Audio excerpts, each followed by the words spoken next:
On summer's eve in 2014, Derek Broaddus went outside to check the mail for his new home at Westfield, New Jersey.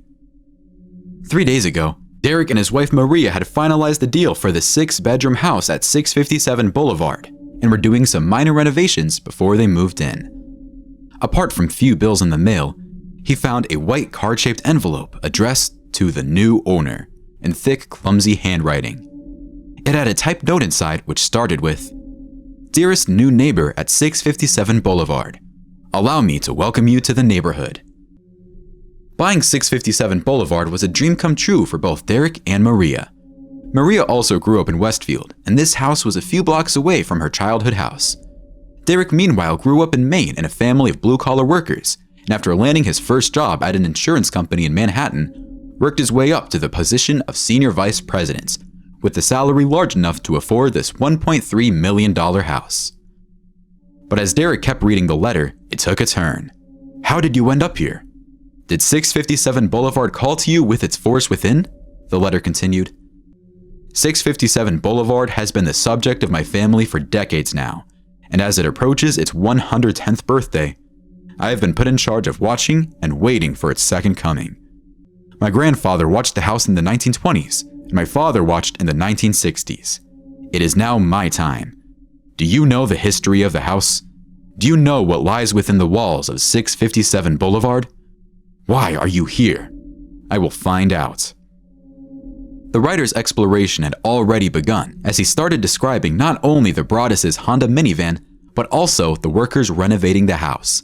Next, he said, I see already that you have flooded 657 Boulevard with contractors so that you can destroy the house as it was supposed to be. A few days ago, the couple had visited the house to catch up with the neighbors while their kids, who were 5, 8, and 10 years old, played in the backyard with several other kids from the neighborhood. The writer pointed out that as well in the letter. You have children. I have seen them. So far, I think there are 3 that I have counted, before asking if there were more on the way. Do you need to fill the house with the young blood I requested? Better for me. Was your old house too small for the growing family? Or was it greed to bring me your children? Once I know their names, I will call to them and draw them to me. There was no return address on the envelope. At the end, it said, Who am I? There are hundreds and hundreds of cars that drive by 657 Boulevard each day. Maybe I am in one. Look at all the windows you can see from 657 Boulevard. Maybe I am in one. Look at any of the many windows in 657 Boulevard at all the people who stroll by each day. Maybe I am one. The letter ended with a signature in cursive script saying, The Watcher. Derek, after reading the letter, quickly turned off all the lights so that no one could look inside the house and called Westfield Police Department. An officer came, read the letter and said, What the f*** is this? He asked Derek if he had enemies or anyone who will try to hurt his family, and then suggested to move the construction equipment from the courtyard, just in case the anonymous writer tried to cast it through one of the windows. Derek went back to his wife and kids, who were living at their old house in Westfield. After telling Maria what had happened, the couple wrote an email to John and Andrea Woods, who had sold them 657 Boulevard, and asked if they had any idea who the Watcher was and why he had mentioned them in one of his letters. I asked the Woods to bring me young blood, and it looks like they listened. Andrea replied to the email next morning and said that a few days before they had left the house, the Woodses had also received a letter from the Watcher. The letter was odd and made the same reference of the Watcher family surveilling the Boulevard house. But Andrea said that she and her husband had never encountered something like this for 23 years while living there, and didn't give much thought to it and tossed the letter away. Later that day, the Woodses went to the police station with Maria Broaddus, where a detective, Leonard Lugo, warned her not to tell anyone about the letters, especially to the new neighbors who were now suspects. Westfield is 45 minutes away from New York, and is the type of town where new residents might be greeted with a welcoming note from neighbors, and the town's 30,000 residents are mostly well-off families. The Broaddus' house was on the Boulevard, which is a wide, tree-lined street with a long line of more desirable houses in the entire town, as the Watcher had mentioned. The Boulevard used to be the street to live on. You made it if you lived on the Boulevard. 2 weeks after the first letter arrived, Maria came by the house to check some paint samples when she found another letter in the mail. "Welcome again to your new home at 657 Boulevard," the watcher wrote. "The workers have been busy, and I have been watching you unload carfuls of your personal belongings. The dumpster is a nice touch. Have they found what is in the walls yet? In time, they will." In this letter, the watcher had addressed Derek and Maria directly, misspelled their names as Mr. and Mrs. Broaddus. Had the watcher been close enough to hear one of the Broaddus' contractors addressing them? The watcher bragged about the fact that he had much more information now about their family, especially regarding their children, than the past few weeks. The watcher distinguished between the three Broaddus' children in terms of their ages and by their nicknames. He said, "I am pleased to know your names now, in the name of the young blood you have brought to me." The watcher asked about one of the Broaddus' children in particular whom he had seen using an easel in the enclosed porch. "Is she the artist in the family?" The letter continued, 657 Boulevard is anxious for you to move in. It has been years and years since the young blood ruled the hallways of the house. Have you found all of the secrets it holds yet? Will the young blood play in the basement? Or are they too afraid to go down there alone? I would be very afraid if I were them. It is far away from the rest of the house. If you were upstairs, you would never hear them scream. Will they sleep in the attic? Or will you all sleep on the second floor? Who has the bedrooms facing the street? I'll know as soon as you move in. It will help me to know who is in which bedroom. Then I can plan better. All of the windows and doors in 657 Boulevard allow me to watch you and track you as you move through the house. Boulevard is my job, my life, my obsession. And now, you are too, Broaddus family. Have a happy moving in day. You know I will be watching." After this letter, Maria and Derek stopped bringing their kids to the house and were not sure if they should move in or not. Several weeks after this, a third letter came. "Where have you gone to?" the watcher wrote. 657 Boulevard is missing you." In the next few months, the renovations at 657 Boulevard were finished with the addition of a safety alarm system. But the idea of moving in filled the Broadduses with an overpowering anxiety regarding the safety of their children. Derek posted a job on a website for military veterans that mentioned that all you have to do is work out in the backyard every day. But the Broadduses hadn't bought 657 to feel trapped in a fortress of a house, and at the end of the day, it came down to what they were willing to risk, and they eventually reached the conclusion that they weren't going to put their kids in harm's way. They were so joyous about their new home, and then within days, they were petrified. Bill Woodward, the painter, said, "I'm a stranger, and Maria was crying and shaking in my arms." And it didn't help that the watcher's actions were getting more and more disturbing. The Broadduses were still paying the mortgage and property taxes on 657 Boulevard, even though they were living with Maria's parents. Their relationship was also going through a rough patch. They fought a lot and started taking medications to fall asleep. Maria was also seeing a therapist at that time, and the therapist told her that she suffered from post-traumatic stress, and the only thing that was going to make things better was getting rid of their house. Frustrated by this whole situation, the Broadduses began their own investigation. Derek became obsessed with it and set up webcams around the house and spent nights looking out the window to see if anyone was watching the house. The Broadduses turned to experts and hired a private investigator who ran a background check on the neighbors, but didn't find anything suspicious. Derek also contacted a former FBI agent, Robert Lenahan, to conduct a risk management. The investigator noticed several ticks in the letters that pointed towards an older writer. The envelope was addressed to M.M. Broaddus. The salutations included the day's weather, warm and humid, sunny and cool for a summer day. And the sentences had double spaces between them.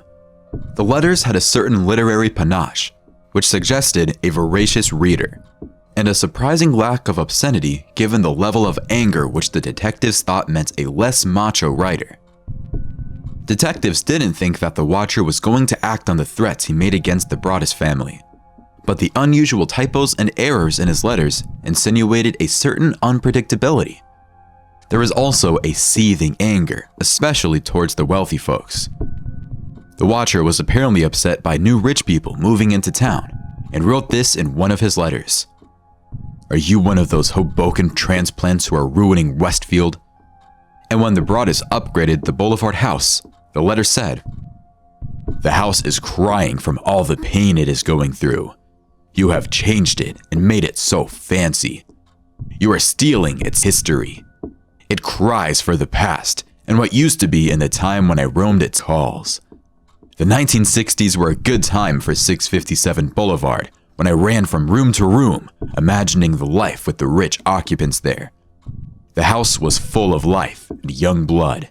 Then it got old, and so did my father. But he kept watching until the day he died. And now, I watch and wait for the day when the young blood will be mine again." Detectives also checked up on the previous housekeepers and their descendants, but this also did not lead anywhere. 6 months after the letters arrived, the Broaduses put up the house for sale and initially demanded more money than what they had paid for it, considering the renovations they had done. But rumors had already started circulating about why the house was still not occupied. John and Andrea, who were retired scientists at the time, told the Broaduses that they thought the letter was more strange than alarming. The Woodses said that they had never had any issues and didn't even need to lock the doors and never felt watched. But the Broaduses felt that name was ominous enough, and Woodses should have mentioned this to a new family moving in. And in June of 2015, a year after buying the 657 Boulevard, they filed a legal complaint against the Woodses, but the judge later dismissed the lawsuit against the Woodses. A local reporter found the police complaint that the Broaduses had filed, which included snippets of the watcher's ominous threats. The Broaduses tried to seal it, but the story went viral. News channels encamped at 657 Boulevard, and one reporter even set up his chair to conduct his own watch.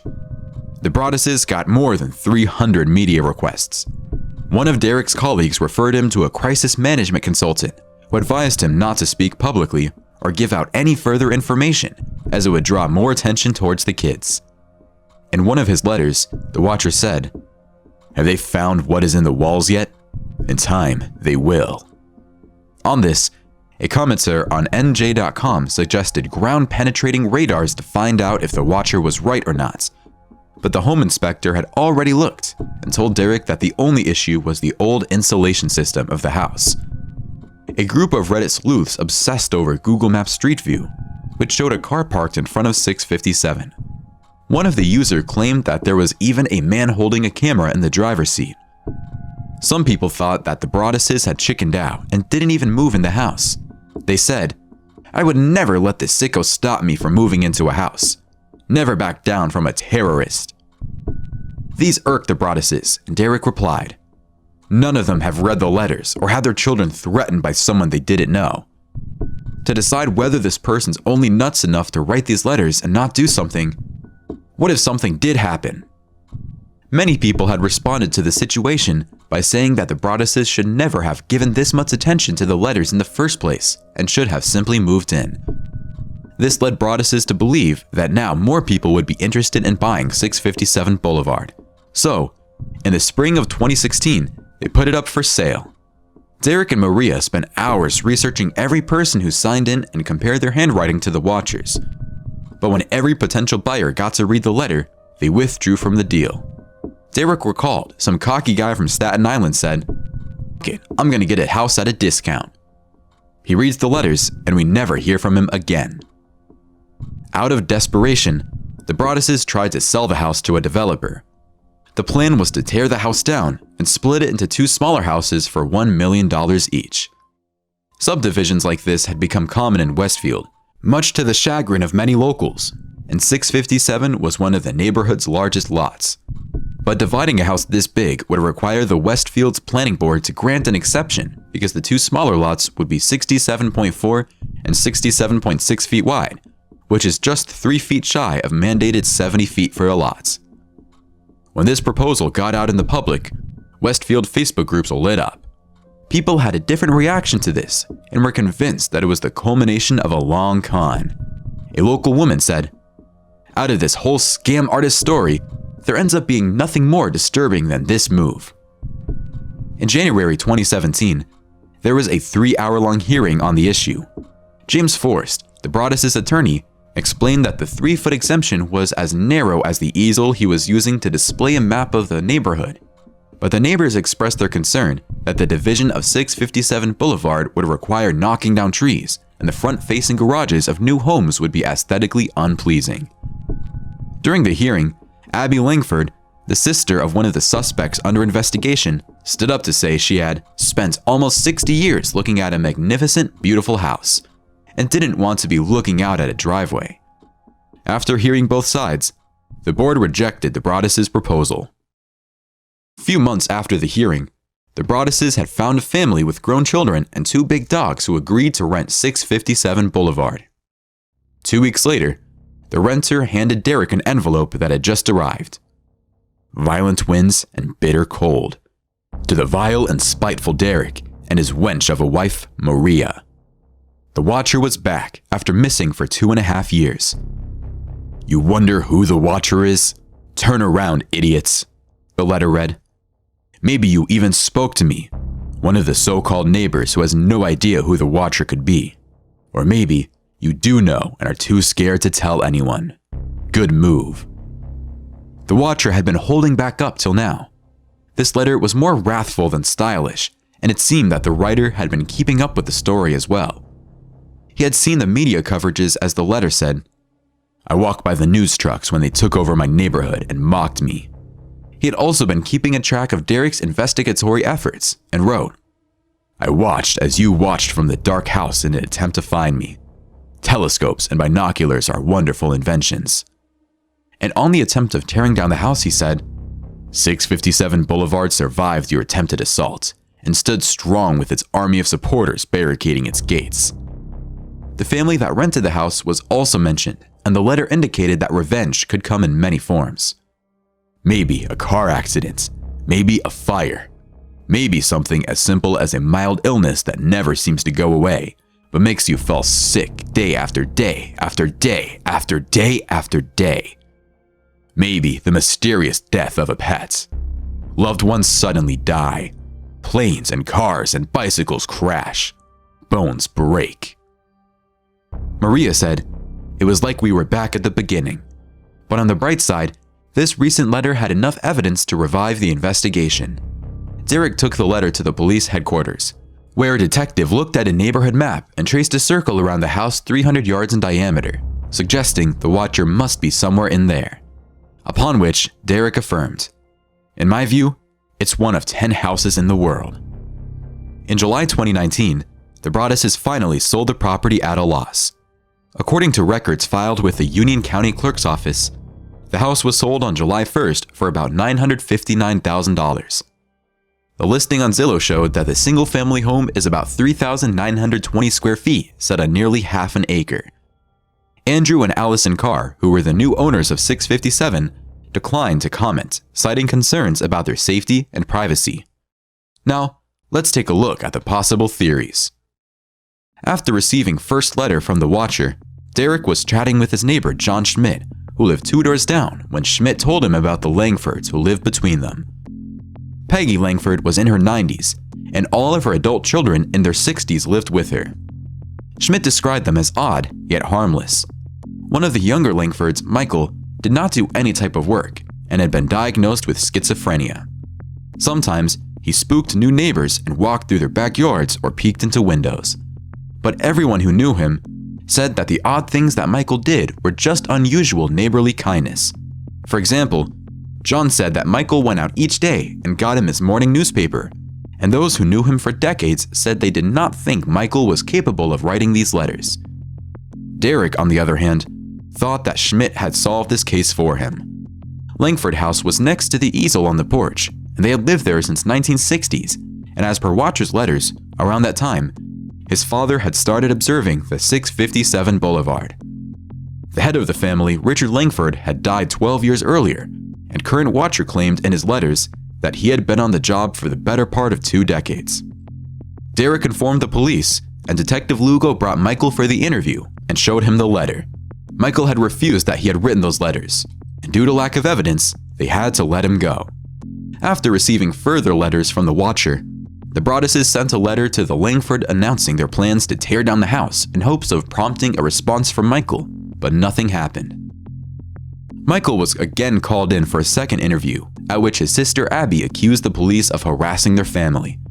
At this stage, the Broadduses hired Lee Levitt, a lawyer who arranged a meeting between Langfords and Broadduses. Here, the letters were shown along with photos explaining how their house was one of the few vantage points from which Easel could have seen. Those involved in the meeting said that things got tense, and Langfords insisted that Michael was innocent. At one moment, Sandy Langford also said that their family had moved to the Boulevard in 1961 and had never caused a problem for anybody, and now suddenly, when Broadduses got these letters, everyone started to point fingers at them. There were a lot of other reasons here to consider other suspects as well. For example, police had interviewed Michael before the second letter was sent, which would make sending further letters reckless. Then, there were the rest of the neighbors to consider here as well. A DNA analysis was conducted by investigators on one of the envelopes, and they found out that the DNA belonged to a woman. Detectives also suspected Abby Langford, who worked as a real estate agent. Maybe she was upset that she could not get a commission right next door. Detectives also got their hands on her DNA from a water bottle she used, but it was not a match. Not long after that, prosecutor's office informed Broadduses that they had ruled out Langfords as suspects. The Watcher had left no digital trails and no fingerprints. One night, detectives who were sitting in the back of a van parked on the street watching the house through a pair of binoculars noticed a car stopped in front of the house at 11 p.m. The car stopped long enough for the detectives to get suspicious, and detectives later traced that car back to a young woman whose boyfriend lived on the same block as 657. That woman told the police that her boyfriend was into some really dark video games, including one game in particular where he used to play as some character, the Watcher. Boyfriend was living somewhere else at that time and agreed to come in for an interview but never showed up. Detectives did not have enough evidence to compel him to appear. There was an elderly couple who had been living behind 657 Boulevard for 47 years. The husband was the man Bill Woodward, the painter, had seen sitting in a lawn chair looking at the Broadduses' house. One of their kids married a man who had grown up in 657 Boulevard. Watcher was probably someone who had at some time maybe played in the house and spent time there because he knew the layout of the house when he described the basements of the house. But due to lack of evidence against this elderly couple, the detectives could not do anything. According to this theory, Broadduses had suffered a buyer's remorse after buying this expensive property, could not afford it, and came up with an elaborate scheme to get out of the sale. Or it was some type of insurance fraud from Broadduses, or they were looking for a big payday in the form of a movie deal. Although, I need to add that Netflix recently bought the rights for this case, and is going to release a miniseries in October of 2022. Some locals also pointed out that Broadduses had upgraded from a $300,000 house to a $770,000 house, and later to a $1.3 million one, and always refinanced their mortgages. Some neighbors also asked that why did they keep on renovating the house if they had no intentions of moving in. Others also questioned if Maria was really serious about the safety of her children, as she had a public Facebook profile with names and faces of her kids.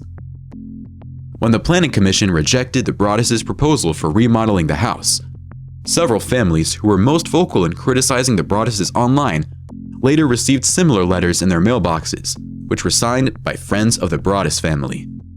These were written in a similar style and accused those families of speculating wrongly about the Broaddus family.